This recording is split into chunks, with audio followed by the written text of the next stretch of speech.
这是一张6000万像素下我没有磨皮的脸，这是6000万像素下的你家小区，而这是6000万像素下的你和我。Hello， 大家好，我是 Hack。在你们的印象中，是不是只有这种又大又黑、又大又粗、又大又重的相机才可以拍出这种超清晰的照片？然而，刚刚的照片都是这台索尼 A7CR 所拍摄。是的，它是现在像素最高、体积最小、颜值最高的全画幅相机。好吧，颜值这块仅限索尼内部。上个月，索尼放了一个大招，固件升级 2.0。这个固件呢，把 A7CR 的对焦和视频防抖功能又拉到了一个全新的高度。一般按照索尼的尿性，它有可能又要出新的机型啦。我之前有单独出过一期详细的 2.0 固件升级介绍，感兴趣的小伙伴可以之后再翻看一下。OK， 我们现在开始夸夸模式。首先是它的体积，还是老套路，上 iPhone。这是一台 iPhone Pro Max， 这个是它。当然这样好像不太公平，当我们从侧面来看，其实 A7CR 厚了足足5倍。But， 当我拿出这个跟它同样像素、同样画质的 A7R5， 事情好像就变得不一样了。没错，它们有着几乎一样的性能。但是在体积上相差了1倍，重量相差了200多克。它们俩使用同一块旗舰级6100万像素的传感器。关于这块传感器，我不是针对谁，我是说在座的各位都是垃圾。更多的像素当然提供了更高的自由空间，在这一块传感器上，你可以随意发挥。好多羊啊！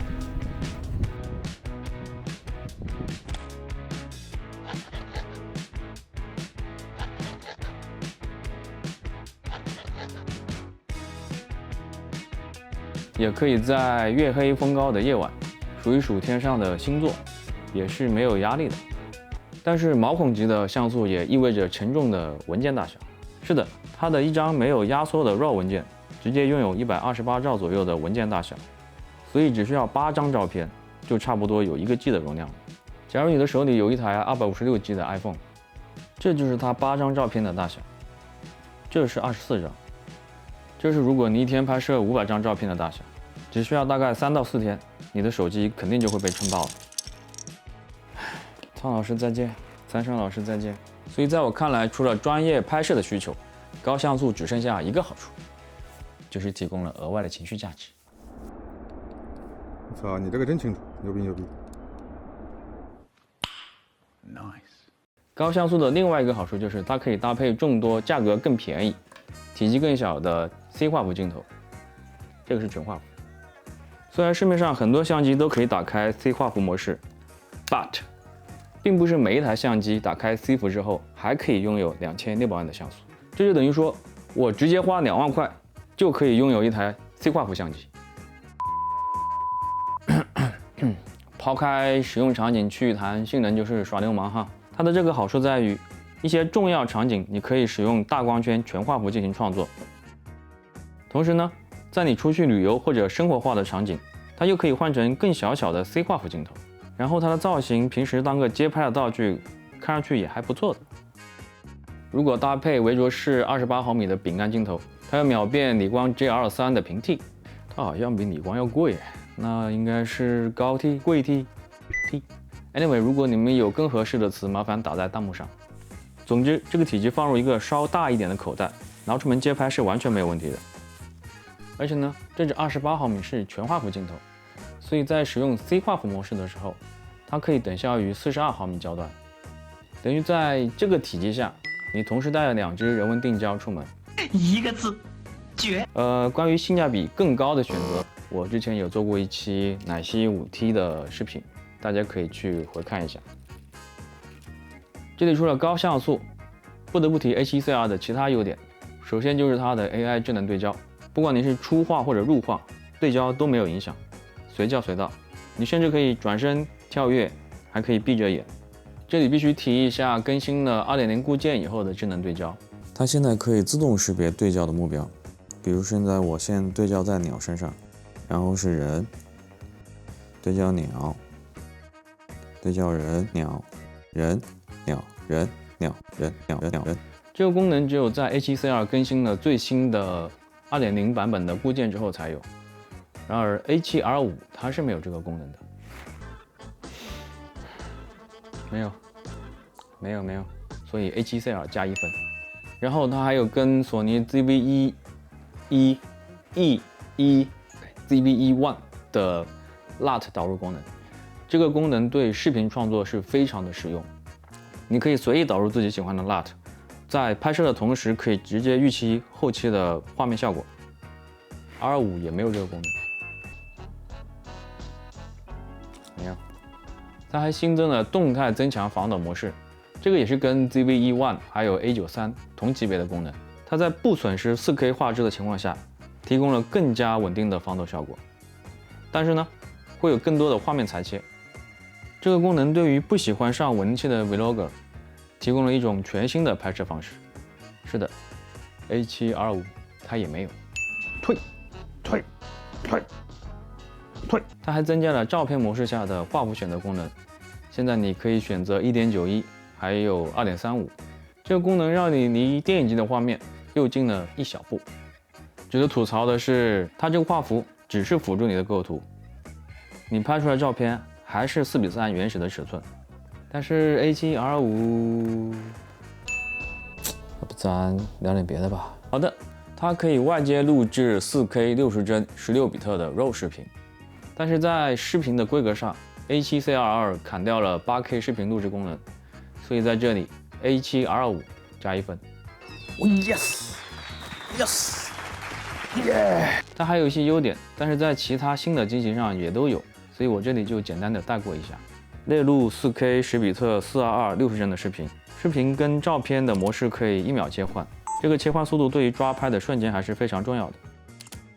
还有之前一直眼馋隔壁家富士和理光的照片滤镜，自从 A7M4 之后，索尼新的机器都有这个新的滤镜功能，加载滤镜后，不管是照片还是视频，都可以一键出片。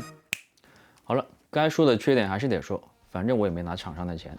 首先是价格方面，在它的这个价位上，你有非常多的机器可以选择。就算在自己家，你稍微加点钱，你可以上更加专业的 A7R5， 然后你想省点钱，你也可以上同样优秀的 A7C2。可以说它的这个价格应该是精准的定位了两者中间的韭菜。然后是较小的机身，注定没办法得到商业客户的青睐。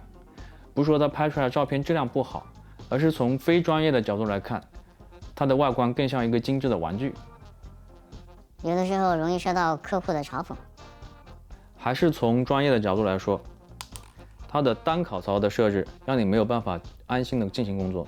然后说我虽然很少碰到内存卡出故障的情况，但是这种情况你只需要碰到一次，你立马就老实了。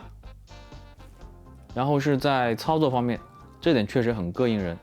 跟 A7R5 比，它砍掉了2个快捷按钮和1个对焦杆，很多时候让你不得不进入2级菜单去找一些功能，而且它绝对是故意砍掉的，因为在比它机身更小的 A6700 上面，反倒是比它多了1个快捷键，但是两者的价格差了1倍。在显示方面，它还是祖传的侧面翻转屏。正常情况下，你拍出来的照片肯定比你在相机上要好看。现在都2025年了，这个祖传的效果不能更新一下吗？而且在这个价位下，其他同行都已经提供4维翻转屏了，我现在还在用。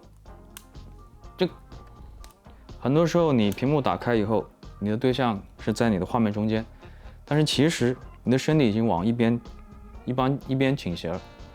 所以在刚开始拿到这个屏幕的时候，我很多照片它都是往一边偏的，它的整个构图都往一边偏。我不知道你们有没有这个问题，反正我觉得这个真的非常难受。然后它还剩下一些小的缺点，我觉得不太影响我日常的使用，比如像高像素相机的一些通病，高 ISO 效果噪点比较多，然后它拍 4K 60帧它是跳彩，这一点反倒 A7C2 的 4K 的60帧的画面锐度会比它还要高。然后因为这个原因呢，导致它拍摄 4K 60帧的时候，果冻效应会比其他相机来的还要明显。也有一个解决方法，就是你打开 C 画幅下面的30帧，这个时候它是超彩所以说 C 画幅模式下的画质反倒提升了一点点。然后接下来几条是跟 A7R5 作为对比。A7R5 的防抖是8 G， A7CR 只有7 G， 高速连拍 A7R5 是10张每秒，然后 CR 是8张每秒。A7R5 的快门最高速度可以达到8000分之一秒，A7CR 只有4000分之一秒。这一点的话，在平时光线很好的室外还是会有影响的，因为有的时候你想要控制你的景深，你需要大光圈，然后它只有4000分之一的快门，很多时候是不够的，所以很多时候你需要准备一些减光镜，所以还是会造成一些麻烦。